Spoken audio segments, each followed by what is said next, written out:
Welcome to the Just As I Am podcast. It's your host, Nicole Wilson, and today we're going to be talking about food. Well, we'll be talking about a little bit more than just food, so stay tuned.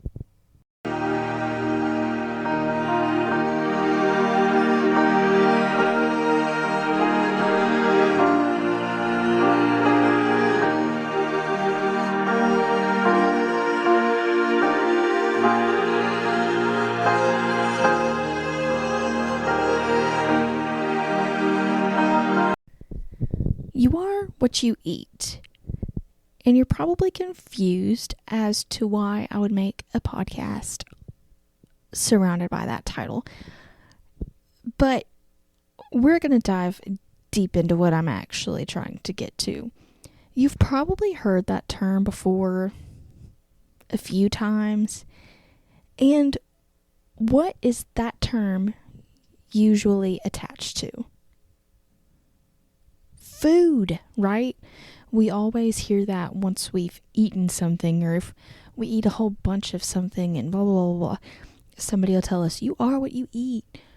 Well, it's such a serious thing that there is actually a series on Netflix that is called by this phrase. It's entitled, You Are What You Eat.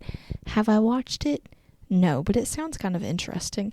It's actually where many sets of twins are doing this experiment where each is on a certain diet. So like one might be plain vegetarian and the other one might be vegan or something crazy like that. So what does this phrase actually refer to or mean? It means that your diet, that the food that you eat has an effect on you, right? Well, healthier food makes you feel better and more energetic, more vibrant, right? Whereas greasier food, that junk food slows you down and causes you problems, right? So, who actually came up with this phrase and why is it important?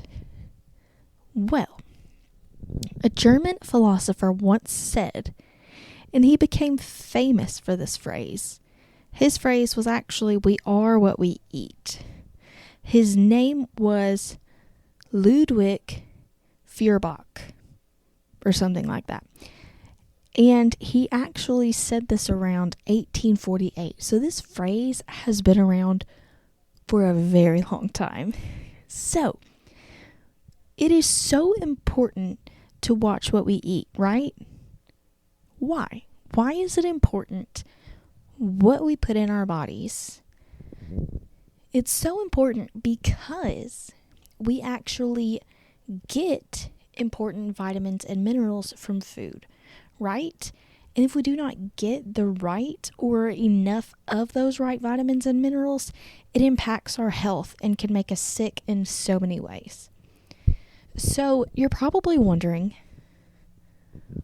if this doesn't pertain to food, if you're not going to make a whole episode that's based on food, what are you fixing to talk about?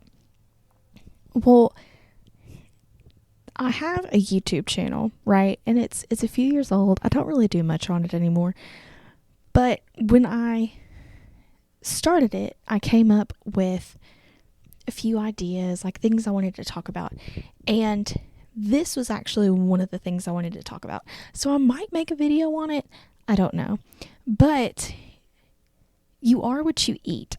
When I say this, yes, I can mean food, but I'm meaning you as a person, right? We are what we eat. So we hear that phrase and I don't know, like if you eat nerds, then people will be like, oh, you're a nerd, something like that, right? Well, as humans, we absorb things and we eat things all day, every day, right? So many things. And we absorb things from not just food, but we absorb things from other human beings. We absorb things from nature. We absorb things from work. We absorb this, that, these, and those, right? A little bit of everything. And that affects us so much. I mean, just think about it. So the thing is, if we listen to this type of music or we hang out with these types of people, you absorb that and then you radiate it, even if you don't know it. So if you're listening to explicit music, then that's just going to be your vibe, right? You're going to think it's okay. You might think it's okay to say the same things that those people are saying. If you're watching TV or movies and you're seeing these people do something that typically isn't okay, but then you're like, they're doing it, and you do it just mindlessly, right? You absorb it. Like, if you listen to these types of things, see how it makes you become as a person. Are you still going to be kind and considerate and caring and thoughtful? Are you going to be a gentle person? Or are you going to be rough and kind of mean and bitter and just someone that people might not want to be around? And I think that's such a discussion that we should have, is not just living life and let things happen, but knowing what to surround ourselves with, what to absorb, what to allow, because a lot of the time, 9 times out of 10, you hear stuff about kids who they were great, at this age, and then they got in the wrong crowd, and then they started doing these things and can't stay out of trouble anymore, and just all kinds of things like that. And I think that that's terrible. I think that's an awful reason to start doing things differently than you originally did. But another example of this is I work with children all day, every day, right? So I have learned so much from others on how to work and act and treat children. I've always worked with kids my whole entire life, but when you work with somebody who has done this in a special way longer than you have, you learn a lot. And then those things are instilled in you, whether you realize it or not. And that's just an example. I'm so thankful for that. I'm so glad that I have been able to absorb these things to be able to handle situations or work better, or but I did this not because somebody necessarily told me, but because I was surrounded by those people and I watched them and I listened and I learned and I absorbed it. And so many things just happened mindlessly. But really, Sunday, actually, we had Kingdom Kids, which is this thing that I started at church. And it is for kids ages 1st grade to 6th grade. And we had a ton of fun this time. And we actually got our hands dirty, literally, not a figurative form of speech here, but we got our hands dirty. So we did some music, praised the Lord a little bit, and then we went outside. And I gave them each a flower pot, right? And we went through step by step what to do or how plants grow, right? Because plants just don't exist, right? They don't just happen. They are planted, blah, blah, blah.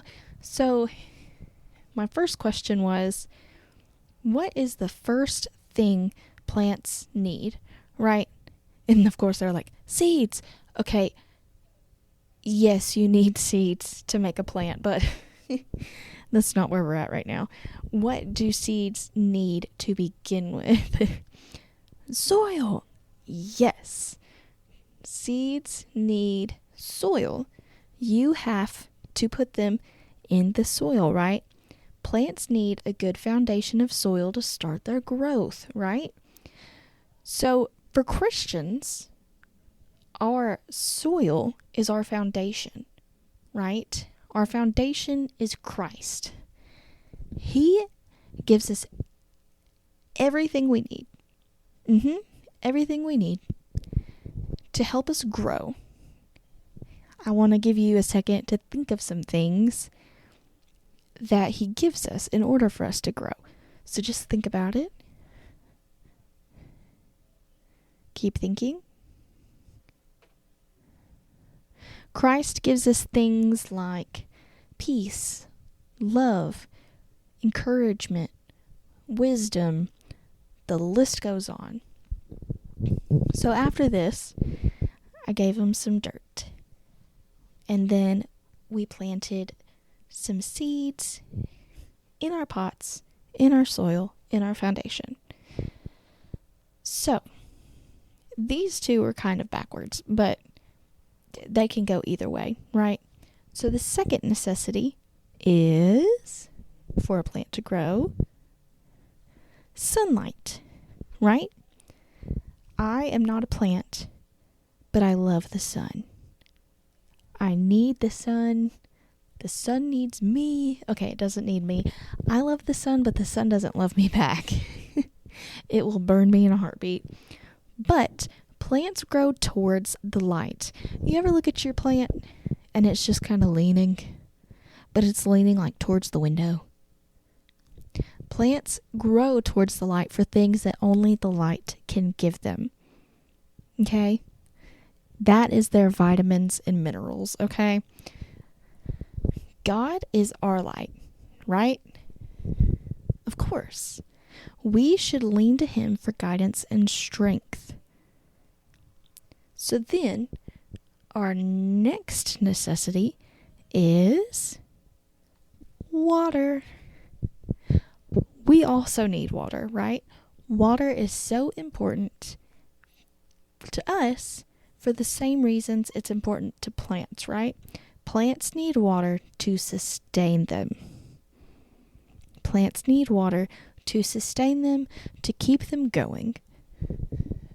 So, as Christians, we need to water our fellow Christians. Okay? And I'm not saying get your water pitcher and drench your neighbor, okay? I mean, we need to water them in a figurative way, okay? We need to water them to help them grow and sustain them. And we asked them, what are ways that we can sustain our fellow Christians? Right? Had to think about it. I don't know if it was because the sun was in their eyes or what, but we had a little bit of trouble. We needed help. So in the end, we came up with pray for them, be there for them, give them a hug if they need it, encourage them, read your Bible with them. Just all of those kind of things. Just talk to them. Things that we just need, right? As humans, fellowship, prayer, reading your Bible. And we came up with a pretty good list. That's probably the base of it, I would guess. And then we talked about this one thing that happens in our garden, in our yards, in our flower pots, in our mulch where our bushes should be. Something that just ticks us all off who have, well, I won't say who have a green thumb, but who love order and crispness and just cleanness in the yard. I'm talking about weeds. We all have them. They're terrible and annoying, but we all have them. Weeds come up in the most random spots. And it's not just like one that comes up, it's a whole bunch of them, right? Clusters of them. Weeds choke plants and keep them from growing.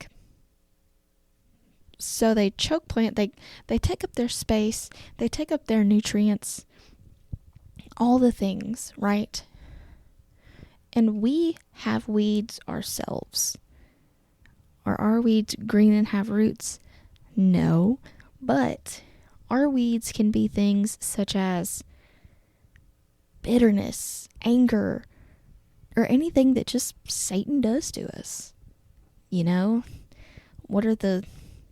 Is it the 7 things? I don't know. Envy, jealousy, whatever they are. Those gremlins they talk about. Anyways. So we have weeds in our life and they suck and we do not like them whatsoever. But sometimes we gotta help our neighbor tend to their garden, right? We gotta help give them some water. We gotta pull their weeds. But are we gonna want to do that if we are absorbing terrible, hateful, nasty, no good, ugly things? Not really. So we need to absorb all of the good things. Love, kindness, compassion, the fruits of the Spirit. I always tell people to bear their fruits, to grow their fruits. You know, that's a thing. And I feel like if we all worked on our garden and we only gave it the good things and not the bad things, that there would be so much more good in the world. More love, more patience, more compassion.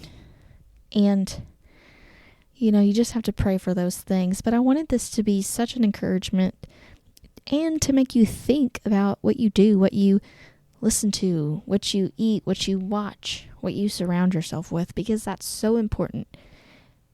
It's just as important as the food that we put in our body. So just always think about something when you do it, even if it's minor. Just take it into consideration. What are you absorbing? Okay? Do you have good soil? Are you getting enough sun? What about your water? Keep the weeds out. We don't need those. Weeds are no good. Watch the VeggieTale movie. Weeds are no good. I haven't watched that in forever, but this really made me think about it, and I need to go back and watch it. So, I want to leave you with Proverbs 23:7, and it says something along the lines of, "For as he thinks in his heart, so is he." So make sure your heart is getting good things, so your heart can produce just as good, if not better things. And even if you're not absorbing, remember somebody is absorbing from you. So how you act, somebody's going to take that in and they might reflect it. And I want you to think, if you are that good of an example, that if they were to reflect you, you'd be okay with that. You wouldn't see any wrong. So, thank you for listening to my TED Talk today. I hope y'all have a wonderful day. As always, I will be praying for you. I will be praying for your fruits to grow and plenty of soil, sunlight, and water in your life, and that weeds never enter your garden. So see you on the next one.